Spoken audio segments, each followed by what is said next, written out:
Hi, I had to English. Welcome, everybody. Welcome to our TikTok from Amcham DR. We are delighted and eager to have our TikTok for today with a guest of honor, which is Eric Wenger from Cisco, with a great topic. I think it has us very enthusiastic, and we have a lot of things in our mind of what Eric is going to talk about today because he's going to approach the topic 5G opportunities created by 5G. And Eric is a senior director in technology policy. I'm going to speak briefly about his career, which is just amazing.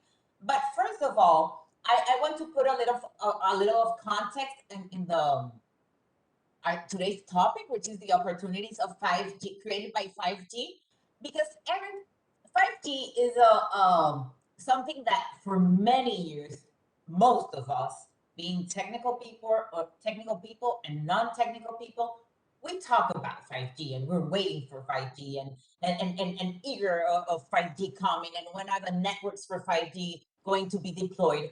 But not necessarily, we do have like for the facts of what are those opportunities that we are gonna grab with our hands and make use of them. So I love that you're gonna talk to us about it because just recently here in Dominican Republic, it was announced of which carrier won the contest to deploy the 5G network. So there's a lot of talking about the 5G, and I think we definitely need to start learning. Okay, what are we gonna do with that once we have it deployed and make good use of it?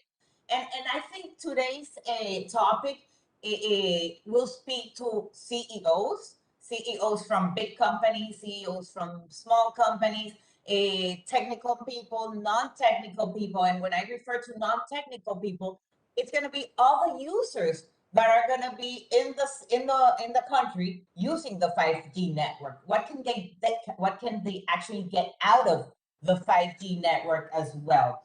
But I think that the best part of it is the country.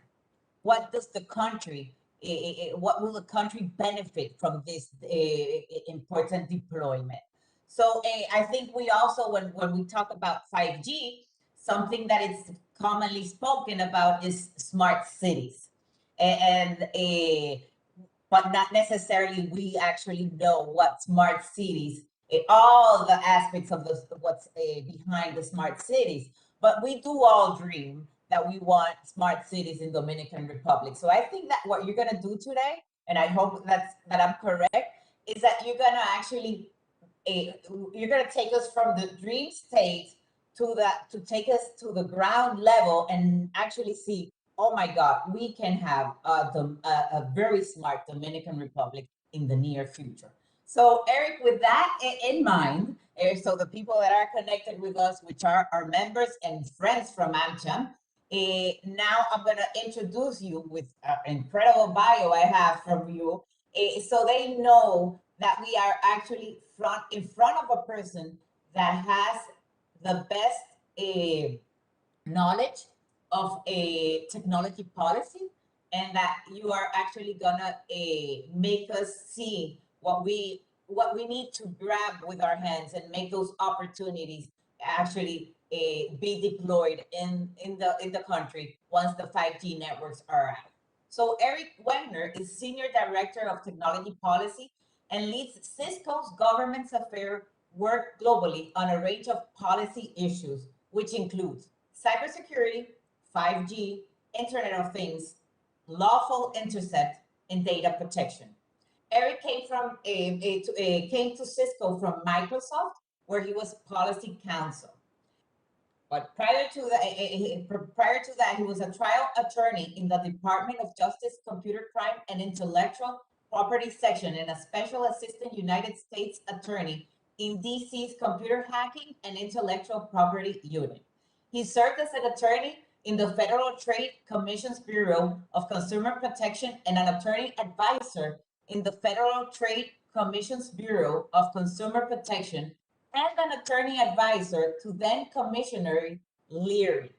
He was also Assistant Attorney General in New York, where he started the first statewide law enforcement unit in the United States, focused on e-commerce, which we speak a lot here in our TIC committee about e-commerce. That's why I emphasize e-commerce. Eric earned his undergraduate degree at Cornell University and graduated with honors from George Washington University Law School.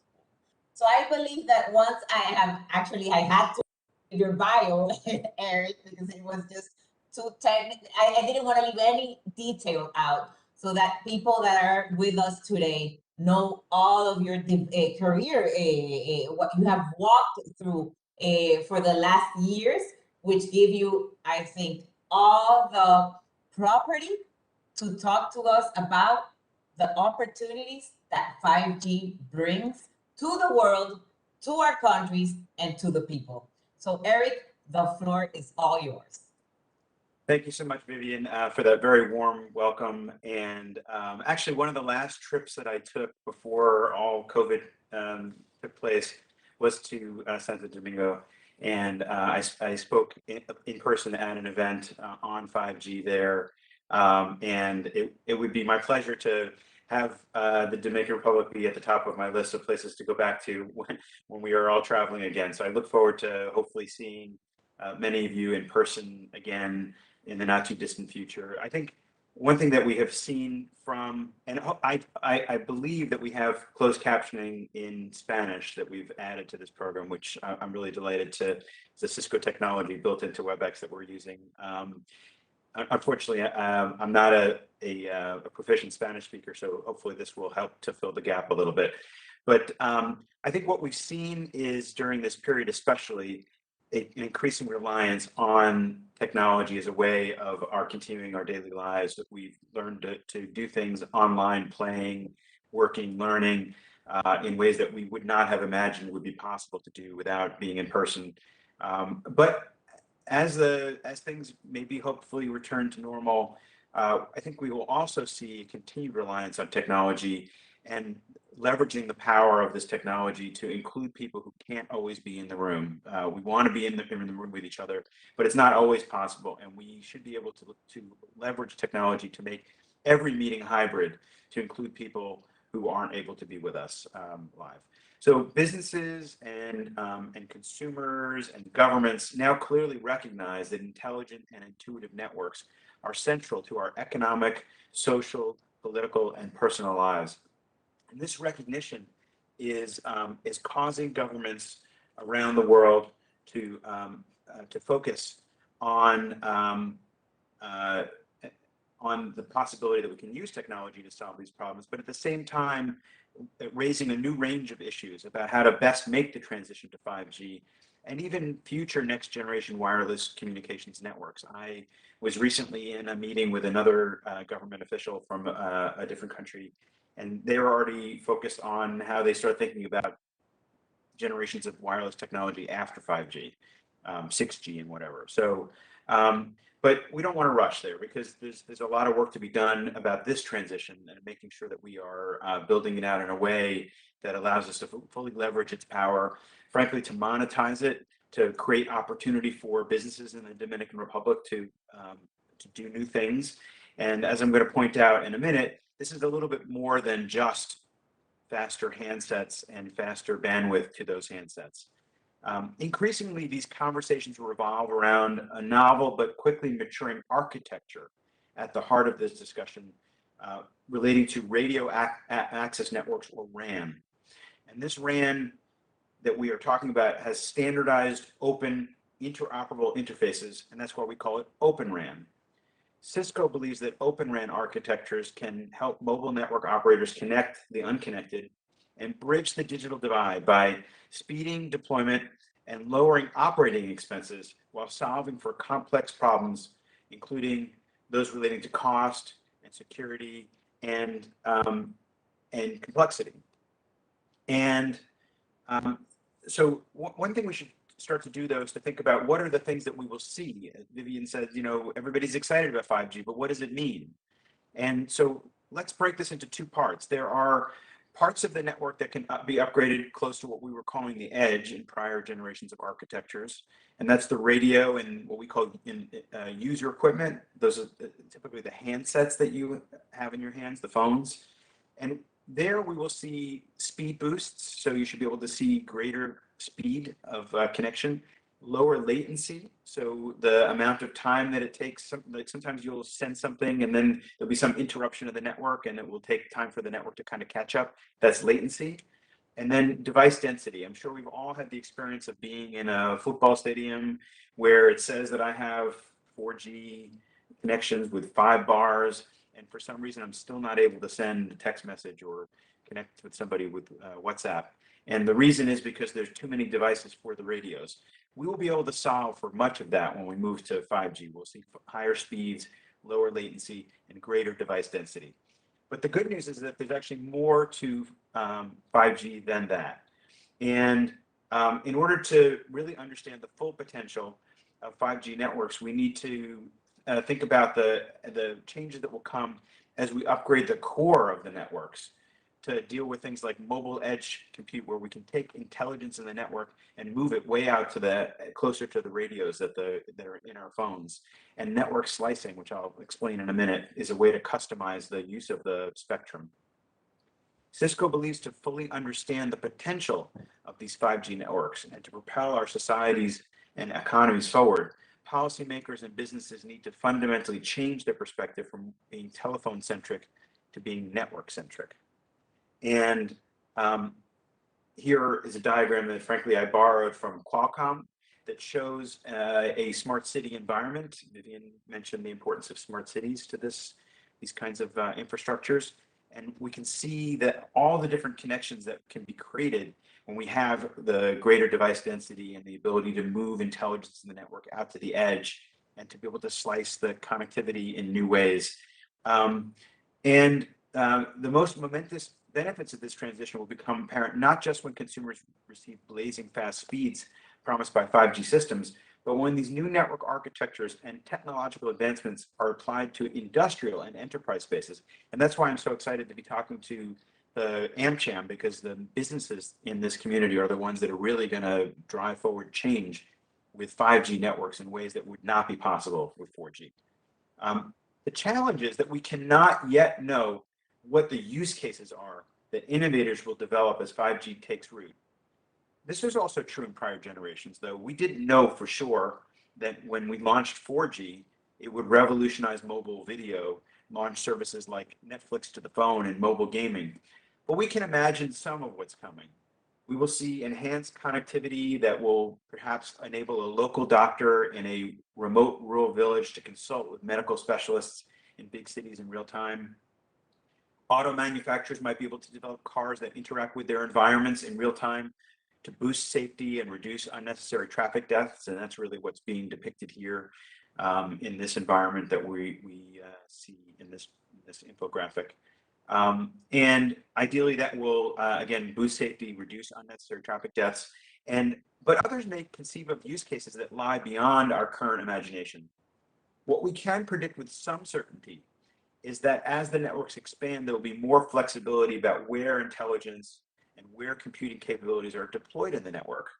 Proprietary hunks of hardware that had to be at the base of the tower in prior generations of networks can be pulled back further into the network and maybe even managed from the cloud using software that is programmable. Functions that had to be in the core can be moved closer to the edge of the network. And so this is a graphic from something called the Open RAN Policy Coalition, which Cisco helped found. I'm the vice chair of the Open RAN Policy Coalition. I'll talk a little bit more about that in a minute. But you can see that as compared to the prior generation where the antenna and the radio on the tower had to be very close to what we call the baseband unit, which is that proprietary hunk of metal that process the signals coming off the tower. And now in Open RAN networks, we can potentially take those functions and pull them back into the network 20, 40 kilometers away, and then use that hardware to serve all the towers that are within range of that device. And that potentially reduces the amount of cost for capital expenditures, and ideally will allow us to deploy this technology in more places more quickly. Changes to the core in the 5G networks will also enable operators to offer customized slices of network capabilities that are optimized for particular uses. For example, the devices and sensors that enable safety in a car might require not a lot of bandwidth, but also very low latency because they don't tolerate delays in transmission without causing safety problems. The entertainment systems in the car may also require connectivity, but a completely different set of characteristics. They may require very high bandwidth to deliver 4K movies and video games, but maybe they can tolerate some latency because there's the ability to cache somewhere in the network close to the device the data as it comes in. And so network operators will be able to develop these customized flavors or slices of 5G, and that will happen when we build out the core of the network. Let's talk for a minute about 5G though and when it's coming. So I would say that it's not bad news that that you don't have everything deployed just yet. That actually this is not a race to 5G, and you want to deploy in a way that is smart so that you can build out the network and fully understand the choices that you're making in terms of the architecture because there's so much flexibility. So we know that 5G will be important to future competitiveness in a globally connected economy, but at the same time, we're developing some of these use cases. And so that's why we shouldn't treat this as a race that we should win by trying to be the first or the fastest to deploy. We should be on a path. We should be moving deliberately down that path, but we should make the choices very carefully as we move forward. It's also, in our view, and Cisco is one of the largest sources of Wi-Fi technology on the planet, important to recognize that there's a complementary nature between Wi-Fi networks and 5G. That actually our phones, when they don't get cellular signal, can grab Wi-Fi and make calls using them, and cellular networks will often offload traffic onto IP networks as a way of compensating for high demand. So we need to think about these things as working together, coexisting in an architecture that works well. The essence of Open RAN is a network architecture that allows us to develop open, defined, standards-based interoperable elements that can be disaggregated into swappable parts. And so before I showed you the tower and how you could take things that were on the tower and pull them back further into the network. The top layer here I'm showing you is more of a traditional network architecture where a whole bunch of functions have to be on the tower or very close to the tower. And on the bottom here, we're seeing the ability to decentralize that network architecture in a way that pulls some of the functionality further back into the network.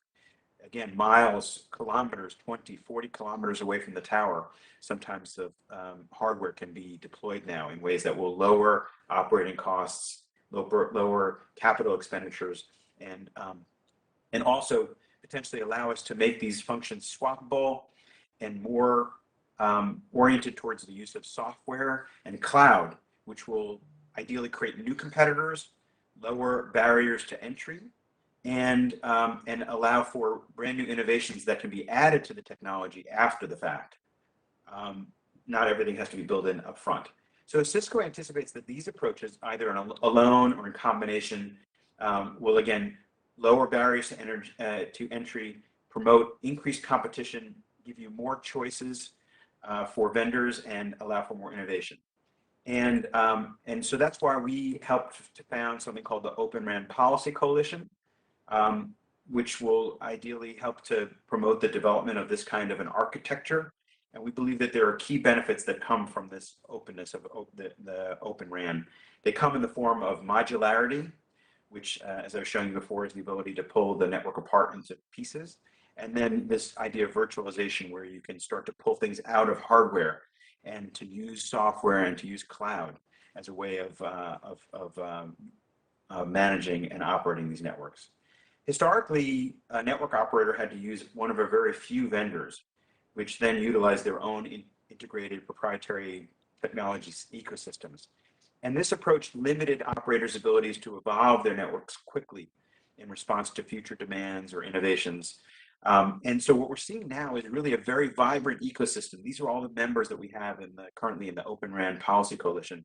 And you can see not just network operators like Verizon and Vodafone and Telefonica and AT&T, and not just traditional telephone communications vendors like Cisco and NEC and Fujitsu, Intel, IBM, but non-traditional sources of telecommunications technologies like AWS and Facebook and Google and Microsoft. And you can see startup companies in the space like Altiostar, and brand new network operators like Dish and Rakuten have sprung up. And so this is really a very exciting space that we are happy to invest in and to see developed. It's also interesting to note that this the modularity and the virtualization that comes with the Open RAN approach will allow upgrading the networks over time.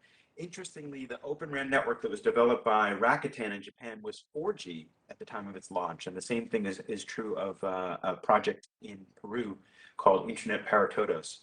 The Rakuten network actually has been able to evolve by upgrading the radios through software, entirely through software upgrades, and then the network has moved forward from 4G to 5G without going back and having to replace hardware.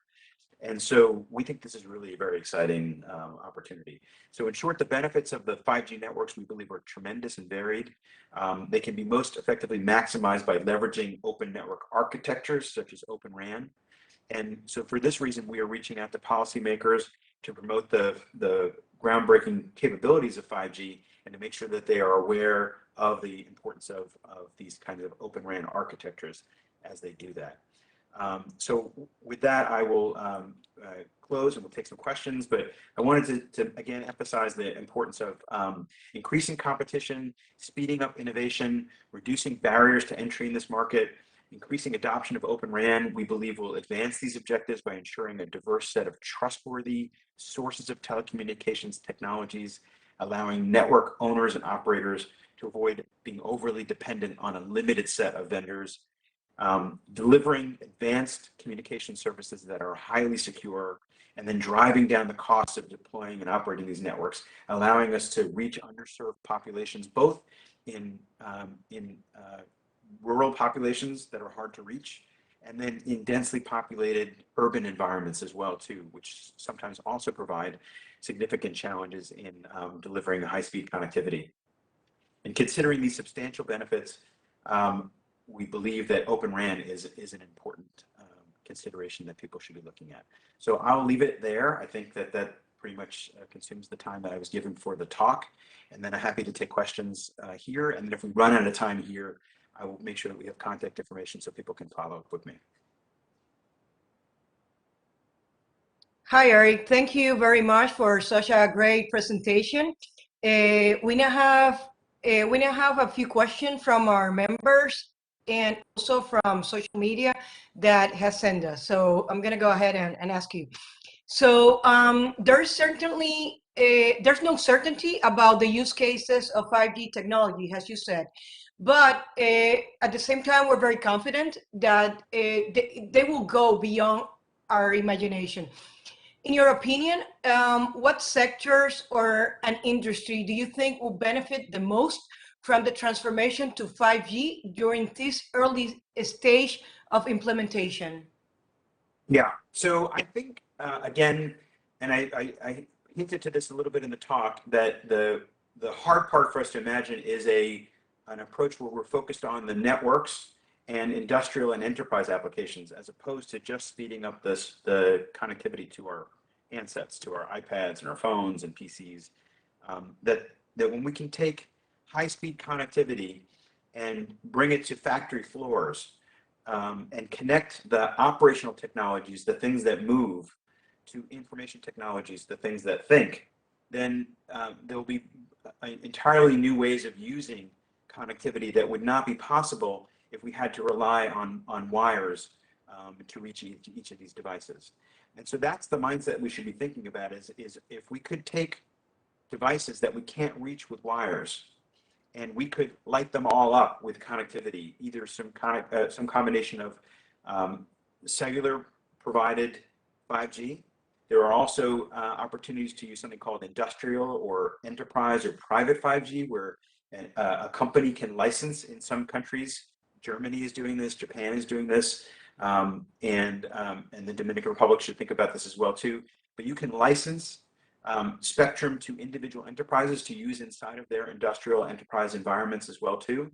And then combining that with Wi-Fi and the ability to choose between all of these things to bring to life connectivity in industrial and enterprise applications, manufacturing and things like that will be groundbreaking in ways that we can't fully conceive of yet, but that's where we're headed. Okay. You also mentioned about reducing the digital divide. Yes. Can you give a couple examples of how you think the 5G technology can help democratize access for those that with less economic resources? Right. So if we go back to the slide I was showing here, where we're breaking apart the network, and imagine this is kind of one leaf in a three-dimensional diagram, where what I'm labeling here as the distributed unit, again, it could be 20 or 40 kilometers away from the radio, and if that device is not required to be built into each tower, it can be pulled back further into the network, and some of this depends, frankly, on the availability of fiber in these spaces to really maximize this vision. But if we can do that, then we don't need as much dedicated hardware in each tower, which then reduces the operating cost of the capital cost of standing up that tower. It's also interesting if you hear Rakuten, again, this is a brand new provider that stood up in Japan.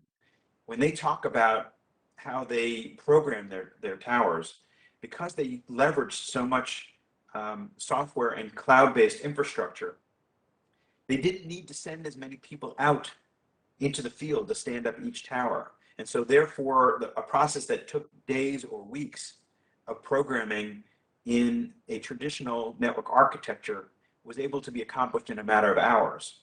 And so that lowers dramatically the complexity and the cost associated with deploying a tower.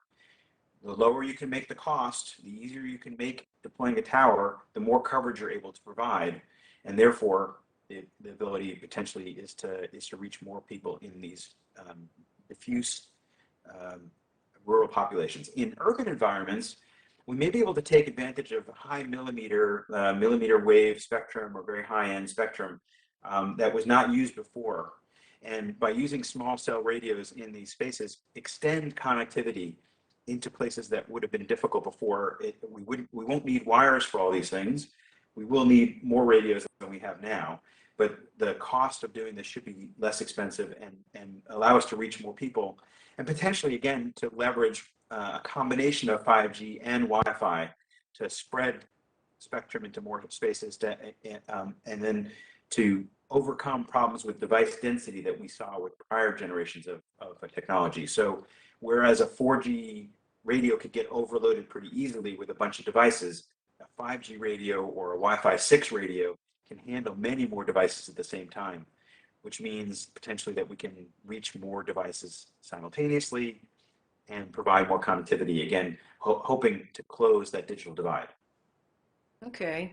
Is it true that 5G requires more cells than 4G?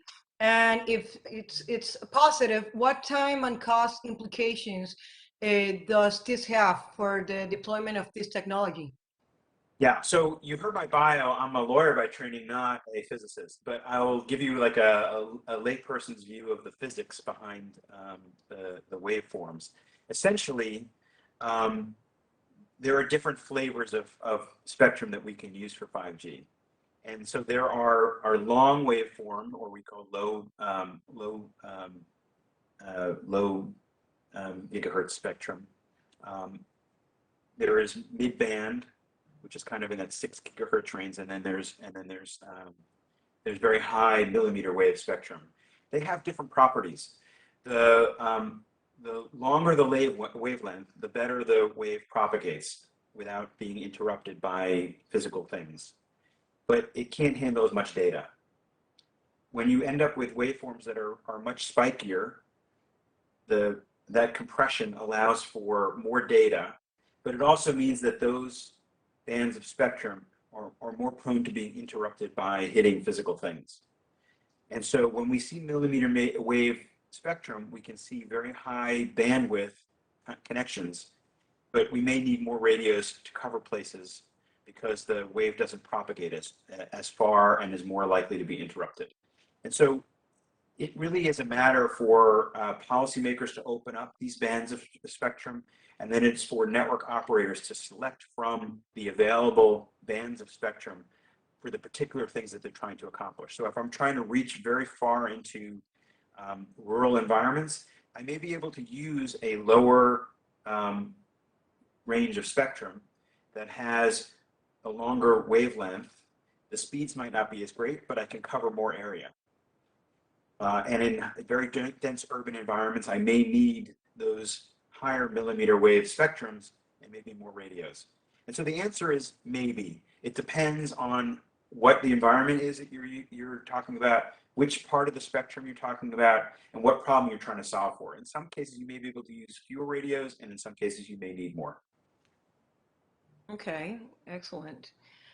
Is it true that the 5G technology is harmful for health? No. So the answer is that that these are very, very highly regulated areas, and the safety of wireless technology is pervasively regulated, has been for decades.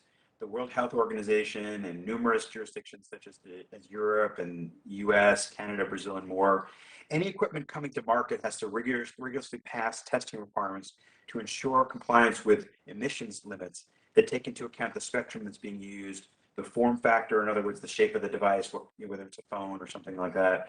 And these are established by telecom regulators in regular consultation with health authorities. The reality is that 5G is no different from any other wireless technology, including 4G or Wi-Fi. And so with any other scientific endeavor, we study these things, we're constantly checking them. We have a scientific process, and then we do decades of research, all of which is monitored by regulatory and health experts around the world.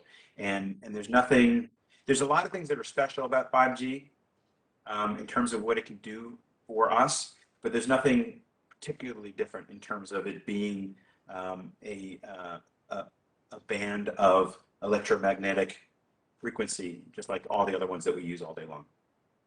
Okay, great.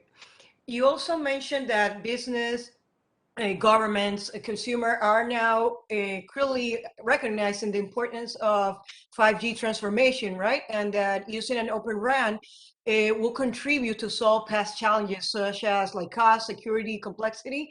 Can you elaborate a bit more about regulatory challenges? So in terms of regulatory challenges, I think our focus with the Open RAN Policy Coalition is, I thought I had a slide on that here somewhere. We want to make sure that there aren't barriers to adoption of Open RAN, and that the policymakers are providing environments where we can build out test environments for 5G that are open to the use of these interoperable network areas. Frankly, what we need to do is there's an area of the architecture that needs more standards development, and it would be great to see policymakers encourage that to happen. But I don't think that there are, I think in terms of regulatory challenges, the biggest thing we need to do is to make sure that we are allocating the spectrum to 5G, opening it up, and then allowing also for unlicensed use of spectrum that smartly shares with 5G, like Wi-Fi 6. And if we do those things, then the market should start to take off. Okay. Another question we have is the greater the capacity and the speed of the exchange of data, as well as the incorporation of new devices to this network, will translate to greater discussion of management and confidentiality of the data collected. How do you think going forward, we're going to be able to balance between regulation, user confidence, correct usage, and handling of our data?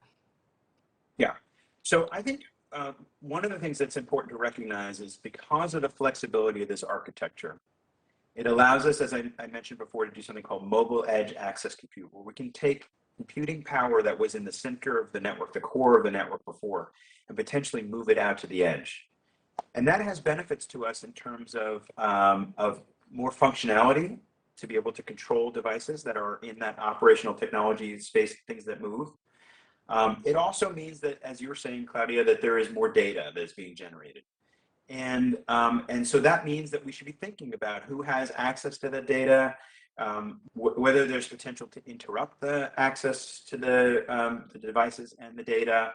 And all that really means that we have to make sure that the technology that we are using and the vendors that we are allowing into these networks are trusted and trustworthy. And so there's been actually a fair amount of work at the policy level to focus on this problem. There was a group of about 30 countries that came together in 2019, convened by the Czech government, and to focus on both the technical aspects of cybersecurity from 5G networks, and then also the non-technical risks that come from government policies that can distort the markets. And I would encourage the government of the Dominican Republic, if it was not participating in these dialogues in the past, to join in. There's going to be another round of discussion that I believe the Czech government is going to be holding probably online this year again in November. And so it would be good for your government to participate in these kinds of dialogues. I also helped work on a paper for an international think tank called the Center for Strategic and International Studies, which again highlights the importance of focusing on what are the factors that make vendors trustworthy, and by that I mean that they should be given the opportunity to operate in these networks, because vendors who can't meet these tests maybe shouldn't be in a position where they can disable critical infrastructure or see data that's traversing the network. And so I think that's the most important consideration to think about, is what are the factors that make vendors trusted and trustworthy. Okay. And good thing you're mentioning these next steps as for the government. If you were to recommend specific steps for like organizations and company, from the private sector, what would you recommend as next steps? As next steps for the private sector and for government? Private sector, yeah. How can they get involved? How can they embrace all these changes? Yeah.